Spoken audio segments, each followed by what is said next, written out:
ভারত পাকিস্তান যুদ্ধে পাল্টে যাচ্ছে আন্তর্জাতিক অস্ত্র বাজার।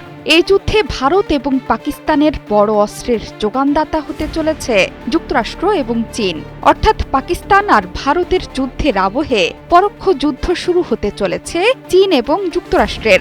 এই দুই বড় শক্তি যুদ্ধের অস্ত্রের বড় যোগানদাতা। পাকিস্তানি অস্ত্রের বেশিরভাগ আসছে চীন থেকে, অন্যদিকে ভারতের অস্ত্রের বেশ কিছুটা অংশ আসে আমেরিকা থেকে।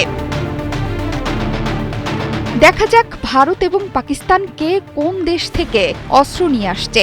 2006 থেকে 2010 পর্যন্ত ভারত 75% অস্ত্র আমদানি করত রাশিয়া থেকে। 2020 থেকে 2024 সালের পরিসংখ্যান বলছে বর্তমানে রাশিয়া থেকে 36% অস্ত্র কিনছে ভারত, ফ্রান্স থেকে 33%, ইসরায়েল থেকে 13% আর যুক্তরাষ্ট্র থেকে 10% অস্ত্র কিনছে ভারত।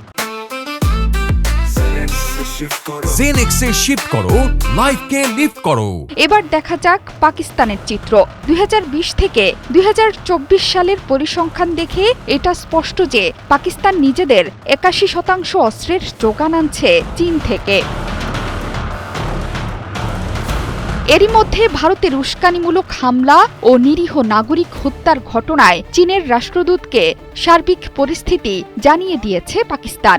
যে কোনো মূল্যে পাকিস্তানের সার্বভৌমত্ব ও ভূখণ্ডের অখণ্ডতা রক্ষার দৃঢ় সংকল্পের কথা পুনর্ব্যক্ত করা হয়েছে বিবৃতিতে।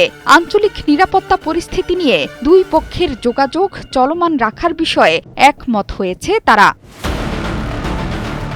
অন্যদিকে চীনের বিরুদ্ধে লড়াইয়ে ভারতকে অংশীদার হিসেবে গড়ে তুলেছে যুক্তরাষ্ট্র, আর যুক্তরাষ্ট্র এবং ভারতের সাথে যুদ্ধে জয়ী হতে পাকিস্তানের দিকে ঝুঁকছে চীন। শুধু তাই নয়, সাম্প্রতিক সময়ে ভারত চীনের মধ্যে সম্পর্কের অবনতি ঘটেছে। প্রায়শই দুই দেশের সামরিক বাহিনীর মধ্যে সংঘর্ষ দেখা দিচ্ছে।